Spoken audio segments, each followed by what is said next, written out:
നമുക്കെല്ലാം welcome back. ഇന്നത്തെ വീഡിയോയിലെ ക്വസ്റ്റ്യൻ എന്ന് പറഞ്ഞു കഴിഞ്ഞാൽ NCERT എക്സസൈസ് +2 ഫിസിക്സ് 4.10 4.11 അതിൽ 4.10 ഇങ്ങനെയാണ്. ആദ്യം നമുക്ക് 4.10 ചെയ്യാം, അതിനുശേഷം 4.11 ചെയ്യാം. അപ്പോൾ ആ ക്വസ്റ്റ്യൻ ഇങ്ങനെയാണ്: 2 moving coil meters M1 and M2 have the following particulars.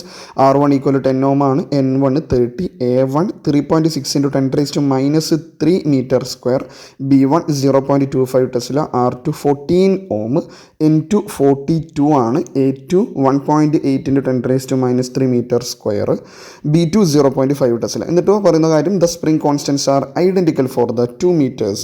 Determine the ratio of എന്നിട്ട് a part current sensitivity and b part voltage sensitivity of M2 and M1. അപ്പോൾ റേഷ്യോ ഓഫ് കറണ്ട് സെൻസിറ്റിവിറ്റിയും വോൾട്ടേജ് സെൻസിറ്റിവിറ്റിയും ratios ആണ് നമ്മൾ കണ്ടുപിടിക്കേണ്ടത്. അപ്പോൾ ഏതാ കോൺസെപ്റ്റ്? മൂവിങ് കോയിൽ ഗാൽവനോമീറ്ററിൻ്റെ ആ ഒരു ഭാഗമാണ്. അപ്പോൾ നല്ല ഡീറ്റെയിൽ ആയിട്ട് ഞാൻ അത് ചെയ്തുതരാം, ഫുള്ള് നിങ്ങൾ കാണും കേട്ടോ. അപ്പോൾ ആദ്യം കണ്ടുപിടിക്കേണ്ടത് കറണ്ട് സെൻസിറ്റിവിറ്റി ആണ്. എ ക്വസ്റ്റ്യൻ എന്ന് പറഞ്ഞാൽ കറണ്ട് സെൻസിറ്റിവിറ്റി. അപ്പോൾ കറണ്ട് സെൻസിറ്റിവിറ്റി എന്ന് പറഞ്ഞാൽ θ/I എന്നാണ് വിളിക്കുക. ഞാൻ തൽക്കാലം I എന്ന് വിളിക്കുന്നുണ്ട് കറണ്ട് സെൻസിറ്റിവിറ്റി. അതിൽ ഒന്നാമത്തെ ആൾ I1 എന്ന് വിളിക്കാം. കറണ്ട് അതിന് ആദ്യൊരു കാര്യം അറിയണം. കറണ്ട് സെൻസിറ്റിവിറ്റിൻ്റെ ഇക്വേഷൻ എന്താണ്? I = NAB/K ആണ് കറണ്ട് സെൻസിറ്റിവിറ്റി. θ/I ആണ്.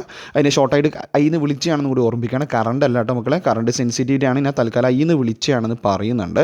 അപ്പോൾ I = NAB/K ആണ്. അപ്പോൾ നമുക്ക് I1 / I2 എന്ന് പറയുന്നത് 2 മീറ്റേഴ്സ്, 2 ഗാൽവനോമീറ്റേഴ്സിൻ്റെ കറണ്ട് സെൻസിറ്റിവിറ്റി റേഷ്യോ ആണ് കണ്ടുപിടിക്കേണ്ടത്.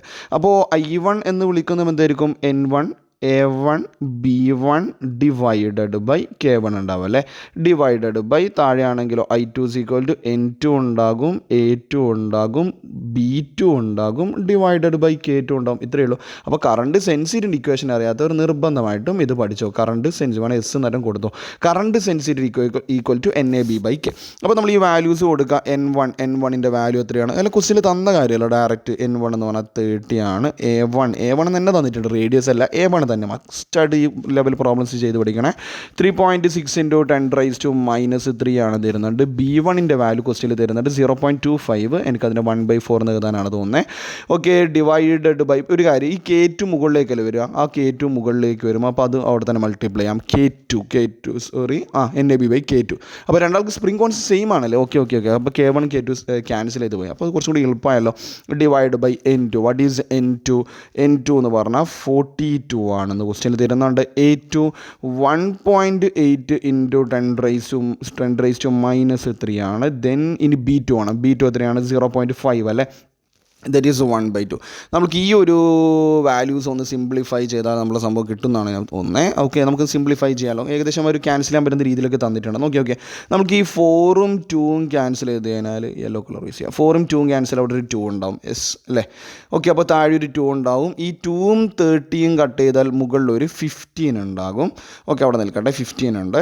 ഓക്കെ, അത് കറക്റ്റ് പോകുന്നു തോന്നുന്നില്ല. ഇവിടെ ഉള്ളത് 3.6 ആണ്. 3.6ഉം 1 ഈ 10⁻³ 10⁻³ എന്തായാലും ക്യാൻസൽ ചെയ്ത് പോയി. 3.6ഉം 1.8ഉം ക്യാൻസൽ ചെയ്താൽ ഇവിടെ ഒരു 2 ഉണ്ടാകും. ഏറ്റവും ബെറ്റർ എന്താ പറയുക മക്കളെ, നേരത്തെ ആ 30 അങ്ങനെ തന്നെ വെച്ചോ. ഓക്കെ, ആ 30 അവിടെ തന്നെ നിൽക്കട്ടെ. 30നെ കട്ട് ചെയ്യേണ്ട, 30 അവിടെ തന്നെ നിൽക്കട്ടെ. ഓക്കെ, അപ്പോൾ ഈ ഒരു 2ഉം ഈ 2ഉം കട്ട് ചെയ്തൂടെ. ഓക്കെ, അങ്ങനെയാണെങ്കിൽ ബാക്കി ആരെയും ഉണ്ടാവും? മുകളിൽ ഒരു 30യും താഴെ ഒരു 42 ഉണ്ടാവും. ഓക്കെ, 30 / 42. ഇതാണ് നമ്മുടെ വരിക. ഇതിനൊന്ന് ഷോർട്ടാക്കി സിംപ്ലിഫൈ ചെയ്യാൻ പറ്റുന്ന അത്രത്തോളം ഒന്ന് സിംപ്ലിഫൈ ചെയ്യാം. ഓക്കെ, 30 / 42 എന്ന് പറഞ്ഞാൽ 15 / 21 അല്ലേ വരിക. ഓക്കെ, 42ൻ്റെ ഹാഫ് എന്ന് പറയുമ്പം 21 എന്നുണ്ടാകും. ദെൻ 15 / 21. പിന്നെ നമുക്ക് ഇവിടെ 3 × 5 എന്ന് എഴുതാൻ പറ്റും. അതുപോലെ തന്നെ താഴെ 3 × 7 അല്ലേ. യെസ്.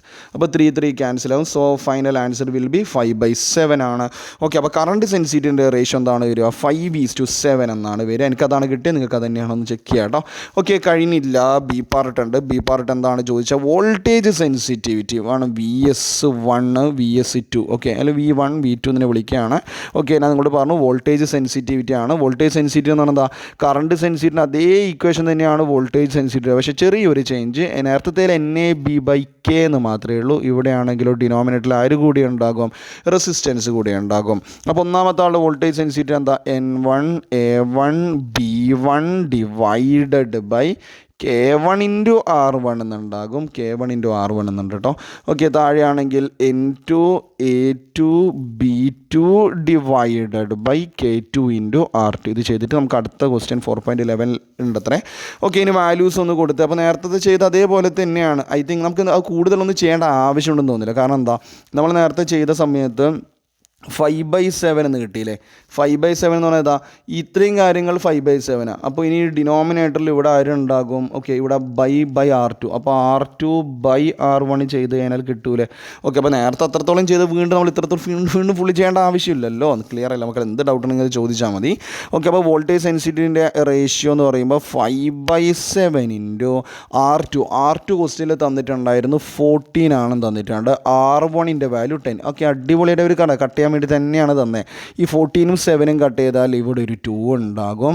അതുപോലെ ഈ 5ഉം 10ഉം കട്ട് ചെയ്താൽ താഴെ ഒരു 2 ഉണ്ടാകും. അത് കറക്റ്റ് ഫുള്ള് ക്യാൻസൽ ചെയ്ത് പോകുന്നുണ്ടല്ലോ അല്ലേ.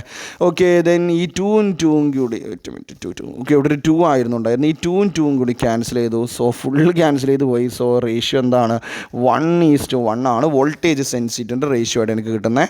ഓക്കെ, നിങ്ങൾക്ക് അത് തന്നെയാണ് കിട്ടുന്നത്, ചെക്ക് ചെയ്യുക. അപ്പോൾ ഇതാണ് 4.10 എന്ന് പറയുന്ന ക്വസ്റ്റ്യൻ ഉണ്ടായിരുന്നത്. കറണ്ട് സെൻസിറ്റിവിറ്റിയുടെ റേഷ്യോ, അതുപോലെ ബി പാർട്ട് വോൾട്ടേജ് സെൻസിറ്റിവിറ്റിൻ്റെ റേഷ്യോ ആണ്. ഫസ്റ്റ് വൺ ആൻസർ 5/7 ആണ് കിട്ടിയത്. സെക്കൻഡ് വൺ ആൻസർ 1:1 ആണ്. ഇതിനകത്ത് 5:7, സെക്കൻഡ് വൺ 1:1 ആണ് കിട്ടിയത്. നെക്സ്റ്റ് നമ്മൾ നെക്സ്റ്റ് ക്വസ്റ്റ്യൻ ചെയ്തിട്ടുണ്ട് 4.11 ഏതാണെന്ന് നോക്കാം.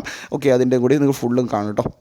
4.11 ഇങ്ങനെയാണ് മക്കളെ, അതായത് 4.11 in A chamber A uniform magnetic field of 6.5 goes, capital G എന്ന് പറഞ്ഞു കഴിഞ്ഞാൽ ഗോസ് ആണ് കേട്ടോ. 1 ഗോസ് എന്ന് പറഞ്ഞാൽ 10⁻⁴ ടെസ്റ്റിൽ, അതും പ്രീവിയസ് ചോദിച്ചാണ് കേട്ടോ. ഒരു ഗോസ് എത്ര ടെസ്റ്റിലാണെന്നുള്ളത് is maintained.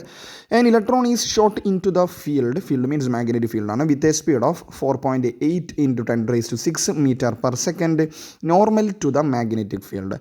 Explain why the path of the electron is a circle, determine the radius of the circular orbit. ഇലക്ട്രോണിൻ്റെ ചാർജും മാസ് ഓഫ് ഇലക്ട്രോണും അവിടെ തന്നിട്ടുണ്ട്. അപ്പോൾ നമ്മൾ ആദ്യ ഭാഗമല്ല, ഇലക്ട്രോൺ ഒരു മാഗ്നറ്റിക് ഫീൽഡിൽ, ഒരു ചാർജർ പാർട്ടിക്കിൾ മാഗ്നറ്റിക് ഫീൽഡിൽ എൻ്റർ ചെയ്ത് കഴിഞ്ഞാൽ, പെർപെൻഡിക്കുലർലി എൻ്റർ ചെയ്ത് കഴിഞ്ഞാൽ നമുക്കറിയാം മാക്സിമം ഫോഴ്സ് ആണ് ഉണ്ടാവുക. mv²/r = qvb sin θ ആണ്. അവിടെ θ 90 കൊടുക്കുമ്പോൾ qvb ആകും. ഓക്കെ, ആ സമയത്ത് സർക്കുലർ പാത്താണ് ഉണ്ടാവുക. അവിടുത്തെ റേഡിയസ് അതിനെ ഡീറ്റെയിൽ ആയിട്ട് എഴുതിയിട്ട് തന്നെ കാണിച്ചു തരാം. ഞാൻ തൊട്ട് മുമ്പ് പറഞ്ഞ പോലെ മാഗ്നറ്റിക് ഫീൽഡിൽ, ഒരു പെർപെൻഡിക്കുലർ മാഗ്നറ്റിക് ഫീൽഡിൽ ഒരു ചാർജർ പാർട്ടിക്കിൾ എൻ്റർ ചെയ്യുന്ന സമയത്ത് ഫോഴ്സ് എപ്പോഴും ഒരു ചാർജർ പാർട്ടിക്കിൾ, ഇലക്ട്രോണിൻ്റെ കേസ് ആണെങ്കിൽ ഒരു ഇലക്ട്രോണാണ് ഫോഴ്സ് ആക്റ്റീവ് ഇലക്ട്രോൺ എപ്പോഴും എന്ന് പറഞ്ഞാൽ എന്തായിരിക്കും, ആ ഒരു ചാർജർ പാർട്ടിക്കിൾ ഒരു ഇലക്ട്രോൺ മൂവ് ചെയ്യുന്ന ഡയറക്ഷന് പെർപെൻഡിക്കുലർ ആയിരിക്കും എന്ന് മാത്രമല്ല, അത് സർക്കുലർ പാത്ത് സെൻറ്റർ, നമ്മൾ സെൻട്രിപിറ്റൽ ഫോഴ്സ് എന്ന് വിളിക്കുന്നില്ലേ, അതുകൊണ്ടാണ് അവിടെ സർക്കുലർ ഷേപ്പ് അതിൻ്റെ പാത്തിന് വരുന്നത്. ഓക്കെ, അപ്പോൾ നമുക്കറിയാം സെൻട്രിപിറ്റൽ ഫോഴ്സ് അല്ലേ, സെൻട്രിപിറ്റൽ ഫോഴ്സിൻ്റെ ഇക്വേഷൻ എന്താണ്? mv²/r ആണ്. mv²/r = ഇവിടെ മാഗ്നറ്റിക് ഫോഴ്സ് ആണ്. മാഗ്നറ്റിക് ഫോഴ്സിൻ്റെ ഇക്വേഷൻ പഠിച്ചിരിക്കണം. ഓക്കെ, ഡീറ്റെയിൽ ആയിട്ട് വീഡിയോന് വേണ്ടിയിട്ട് പ്ലേലിസ്റ്റ് ഒന്ന് ചെക്ക് ചെയ്യണേ. qvb sin θ, ഈ ലെവൽ മോഡൽ നിർബന്ധമായിട്ട് നിങ്ങൾ പഠിച്ചിരിക്കണേ. ഓക്കെ, ഇവിടെ θ 90 അല്ലേ, നമുക്ക് θ 90 ആയതുകൊണ്ട് qvb sin 90 കൊടുത്ത് sin 91 ആണ്. അപ്പോൾ മാക്സിമം ഫോഴ്സ് ആണ് qvb. ഇതിൽ റേഡിയസ് ആണ് ചോദിച്ചത്. ഈ vv ഒന്ന് കട്ട് ചെയ്യണം, അപ്പോൾ ഇവിടെ v ഉണ്ടാവും. അതുകൊണ്ട് ഒരു ഇക്വേഷൻ നമുക്ക് ഉണ്ടാക്കാം. mv/r = qb ആണ്. From this equation what is r, what becomes r? Okay, r ആര് വരൂടാ, r mv divided by qb. Okay, mv എന്ന് പറഞ്ഞാൽ മൊമെൻറ്റം ആണ്, അങ്ങനെയും ഒന്ന് ഓർമ്മിച്ച് വെച്ചോടാ, മൊമെൻറ്റം ഡിവൈഡ് ബൈ qb ആണ്. ഓക്കെ, അപ്പോൾ ഇതാണ് ഇക്വേഷൻ. r mv/qb. ക്ലിയർ ആണല്ലോ. അപ്പോൾ നിങ്ങളതൊന്ന് നോട്ട് ചെയ്യുക, എന്നിട്ട് മെല്ലെ ചെയ്തേക്ക്. മാസ് ഓഫ് ഇലക്ട്രോണിൻ്റെ മാസ് എത്രയാണ്? 9.1 × 10⁻31. ഇനി ക്വസ്റ്റ്യനിൽ തന്ന സ്പീഡ് എത്രയാണ് തന്നിട്ടുണ്ടായിരുന്നത്? സ്പീഡിൻ്റെ വാല്യൂ 4.8 × 10⁻⁶, 4.8 ആണ്, ഇൻറ്റു 10⁻⁶ ഡിവൈഡ് ബൈ ചാർജിൻ്റെ വാല്യൂ എത്രയാണ്? 1.6 × 10⁻⁻19 ഇൻറ്റു മാഗ്നറ്റിക് ഫീൽഡ് 6.5 ഗോസ് ആണ്. ഒരു ഗോസ് എന്ന് പറഞ്ഞാൽ 10⁻⁻⁴ നിർബന്ധം നിങ്ങൾ പഠിക്കും കേട്ടോ. ഓക്കെ, ഇതിനെ നിങ്ങൾ സിംപ്ലിഫൈ ചെയ്യാൻ ഇമ്പോർട്ടൻറ്റ് പ്രീവിയസ് എപ്പോഴും അതന്നെ പഠിച്ചുകൊണ്ടിരിക്കാൻ ചെയ്യാം. അതുകൊണ്ടാണ് ഞാൻ NCERT ക്വസ്റ്റ്യൻസ് ചെയ്യാൻ വേണ്ടിയിട്ട് റെഡി ആയിരുന്നത്. നിങ്ങൾ കറക്റ്റ് ഫോളോ അപ്പ് ചെയ്യട്ടോ മക്കളെ. ഓക്കെ, ഇതിന് സിംപ്ലിഫൈ ചെയ്ത് കഴിഞ്ഞാൽ നിങ്ങൾക്ക് ആൻസർ കിട്ടും. ഇതിന് ഒരു കാര്യം ചെയ്താൽ ഏറ്റവും ബെറ്റർ ഇത് സിംപ്ലിഫൈ ചെയ്യും. ഓക്കെ, നിങ്ങൾക്കൊന്ന് മൾട്ടിപ്ലൈ ചെയ്യാൻ വേണ്ട, ഇത് സിംപ്ലിഫൈ ചെയ്ത് കഴിഞ്ഞാൽ എത്രയാണ് ആൻസർ കിട്ടുക എന്നുള്ളത് കണ്ട കുട്ടികളാണ് നിങ്ങളൊന്ന് ചെയ്ത് നോക്കിട്ടോ. അത് ചെയ്ത് നോക്കുമ്പോൾ നിങ്ങൾക്കുള്ള സപ്പോർട്ട്, ഒരു കമൻറ്റ് ചെയ്യുന്ന സമയത്ത് എനിക്കൊരു സപ്പോർട്ടാണ്. ഓക്കെ, അപ്പോൾ ഇതിന് ആൻസർ എത്രയാണ്, എത്ര സെൻറ്റിമീറ്റർ ഓർ എത്ര മീറ്ററാണ്, എത്രയും ബെറ്റർ മീറ്റർ തന്നെ ഒന്ന് ആൻസർ ഒന്ന് പറയാൻ വേണ്ടി നോക്കണേ. ഓക്കെ, അപ്പോൾ നിങ്ങളുടെ ഫ്രണ്ട്സിലേക്ക് ഒന്ന് ഷെയർ ചെയ്തെത്തിക്കുക. നെക്സ്റ്റ് സെഷൻ നമുക്ക് 4.12 ഒരു 2 ദിവസവും കൂടെ ഉള്ളൂ. അത് രണ്ടും കൂടി ഒരുമിച്ച് ചെയ്തിട്ട് നമുക്ക് മൂവിങ് ചാർജസിനോട് വിട പറയാം. ഓക്കെ, അപ്പോൾ ഇതുവരെ കാണാത്തത് നിർബന്ധമായിട്ട് ഫുഡ് കാണാം. കോൺസെപ്റ്റുവൽ വീഡിയോസ് വേണം, പ്ലേലിസ്റ്റും ചെക്ക് ചെയ്താൽ മതി. നെക്സ്റ്റ് സെഷനിൽ അടുത്ത ക്വസ്റ്റിനായിട്ട് വീണ്ടും കാണാം. Okay, thank you.